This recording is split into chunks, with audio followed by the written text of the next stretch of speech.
무면허로 차를 몰고 다닌 간큰 10대들이 잇따라 경찰에 붙잡혔습니다.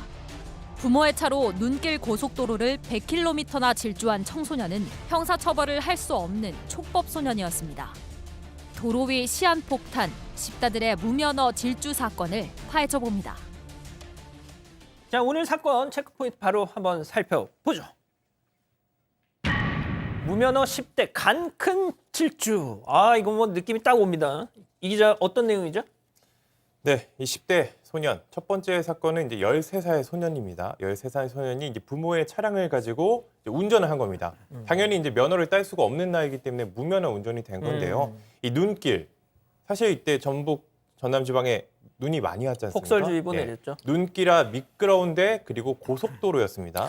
여기를 이제 100km 정도 나주에서 출발해서 저 이서 휴게소까지 세상에. 100km 정도 이제 운전을 해서 갔는데요.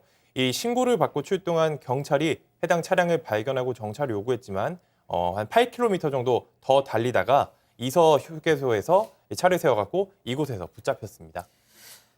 자, 무면허에 지금 나오는 장면은 그날 낮 장면이고 일단 그 무면허 질주는 그날 새벽에 있었던 일입니다. 자, 하지만 눈은 그때부터 계속 내리고 있었어요. 자, 이거 진짜 대형 사고로 이어질 수도 있었던 거잖아요. 그렇죠. 그 당시에 전남, 전북 곳곳에 대설특보 내려져 있어서 도로에 있는 결빙 정말 심해서 성인도 운전이 쉽지 않은 상황이었다고 합니다. 기상청에 따르면 이제 사고 당시 이제 새벽 2시 기준으로 완주에 3.5cm의 눈이 쌓여 있는 상황이었다고 하는데요. 이런 상황 다행히 사고는 발생하지 않았지만 정말 큰 사고로 이어질 수 있는 위험한 상황이었습니다. 자, 눈이 쌓인 고속도로에서 달리는 차량을 딱 멈춰 세우는 거 정말 쉽지 않았을 텐데 검거 당시 상황 어땠는지 경찰 얘기 한번 듣고 오시죠. 어제 새벽에 눈이 많이 내렸기 때문에 노면이 상당히 미끄럽고 위험한 상태였거든요. 그래서 일단 무리하게 현장에 차단하는 것보다 후방에서 접근하는 차량들을 차단을 하면서 후방 안전조치를 하면서 가까운 그 이서 휴게소로 유도를 했습니다. 그래서 이서 휴게소에서 정차를 시켜서 검거하게 된 겁니다.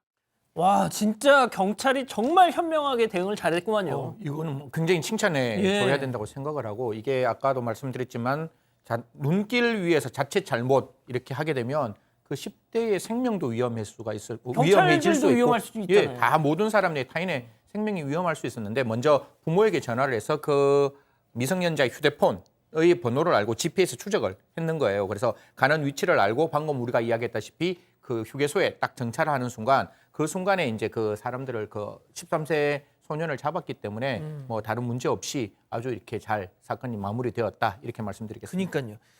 자, 13살이면 일단 중학교 1학년생 같은데 도대체 왜 이랬답니까?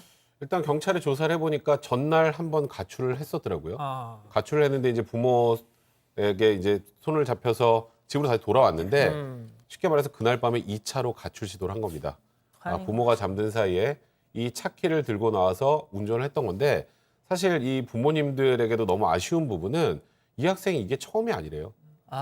그 전에도 이 면허가 없는 상태에서 이 부모님의 차를 가지고 운전했던 경력이 있다는데, 그런 적이 있었다면 부모님이 정말 차키만큼은 좀 철저하게 관리를 했었어야 했는데 그러지 그렇죠. 못했다는 거, 그 부분은 정말 좀 아쉽네요. 자, 근데 여기서 가장 궁금한 거, 이 13살짜리 소년 처벌을 받습니까, 안 받습니까? 결론적으로 처벌을 받을 수가 없습니다. 일단 우리나라 형사 미성년자 14세가 넘어야 이제 처벌을 받을 수 있는 건데요.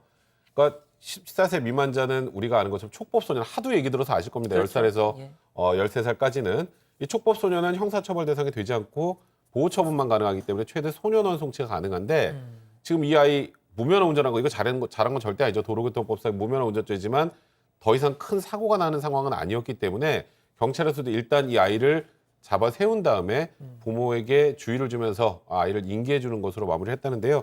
항상 이런 얘기가 나올 때마다 이 촉법소년, 형사미성년자 나이 더 낮춰야 되는 것 아니냐, 이런 얘기 꼭 따라붙는 것 같습니다. 자, 심 의원님, 이 촉법소년 문제 뭐 내년에도 계속 얘기할 것 같은데요. 이거 어떻게 해야 돼요, 진짜? 사실 촉법 소년들의 범죄의 어떤 저 숫자가 급격하게 늘어난 건 아니지만 분명히 13세 미만들이 과거에 비해서 분명히 범죄의 죄질이 굉장히 나빠졌다라는 부분은 분명히 존재하는데, 지금 우리가 이 촉법 소년이 아무리 지금 상황은 그냥 무면허로 사고가 그쳤지만 만약 운전하다가 다른 사람 생명을 빼앗았다 할지라도 그러니까요. 사실상 이 촉법소년이니까 보호처분밖에 갈 수 없는 거니까요. 그래서 선택과 집중을 하기 위해서 13세 미만도 처벌은 하되 보호처분으로 갈 수 있는 사람은 보호처분으로 역시 보내고 그중에서 정말 죄질이 나쁜 사람은 좀 형사처벌을 하는 그런 어떤 집중과 선택이 필요하다 이렇게 말씀드리겠습니다. 자, 그러면은 며칠 전에는 또 인천에서 이와 유사한 또 사고가 사건이 있었는데, 자, 먼저 경찰 얘기 한번 들어보시죠.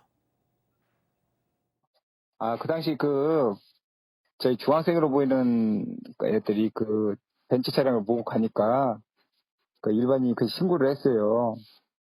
중학생들이 차를 몰고 다니는데 아무래도 이상하다. 그래서 신고받고 출동한 경찰관이 부신검을 했는데 무면허로 확인돼서 지금 무면허로 입건돼서 지금 조사 중에 있고. 자, 이 기자 좀 더 구체적으로 설명 좀 해주세요. 이 한 주차장에 이제 벤츠 차량이 주차되어 있었는데 이제 자동차 키가 차량 안에 있었습니다. 그렇기 아이고. 때문에 이거를 알게 된 이 소년들이 그 차를 몰고선 이렇게 수백 킬로를 달린 건데요. 당연히 무면허 상태였습니다. 또 이게 하루 이틀도 아니고 며칠 동안 500km 정도를 무면허로 운전하다가 나중에 저 신고를 받고 출동한 경찰에게 붙잡히게 된 겁니다. 자, 여기서 가장 궁금한 거, 며칠 동안 차를 몰고 다녔는데, 아니, 어떻게 그동안 신고가 안 됐을까요? 네, 이 차는 이제 차주가 매일매일 타고 다니는 차는 아니었습니다. 이제 법인의 차로 이 소유주인 법인의 차. 회사가 이 차를 처분하기 위해서 이제 딜러에 내놓은 상태였다고 하는데요.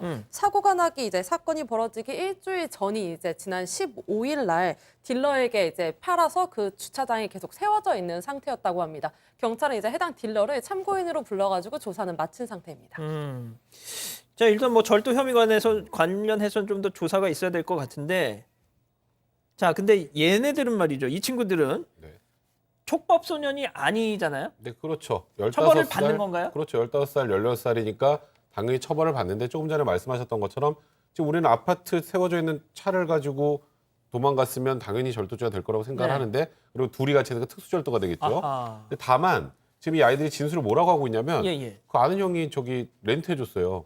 아는 형님이 24시간 쓰는 걸로 해가지고 그래서 돈도 내고 썼는데요. 그러니까 저 진술이 사실이라면 저 차량을 렌트해준 사람이 법인 관련자가 아닌 이상 그 사람이 처벌받을 가능성이 좀 있을 것 같고, 왜냐하면 절도 고의 문제가 있을 수 있으니까요. 그 부분이 정확하게 사실관계가 확인이 돼야 절도 혐의도 처벌을 받을지 확인이 가능할 것 같습니다. 승희 의원님, 그러면은 지금 이런 10대 무면허 운전, 또 심지어 그 차를 절도까지 해서 이게 근절이 될 것 같진 않은데, 그래도 좀 이걸 최소화할 수 있는 방법 같은 거 좀 없을까요? 한 두 가지 정도 말씀드리면, 부모들 자동차를 가지고 나오는 거는 부모님들이 반드시 자동차 키를 잘 보관해야 되고, 그다음에 대여하는 쪽에서는 지금 법이 바뀌었습니다. 그래서 대여하는 사람뿐만 아니라 명예대여자 같이 처벌하고 있으니까요. 이러한 처벌 강화를 통해서 예방할 수 있다. 그렇게 말씀드리겠습니다. 알겠습니다. 자,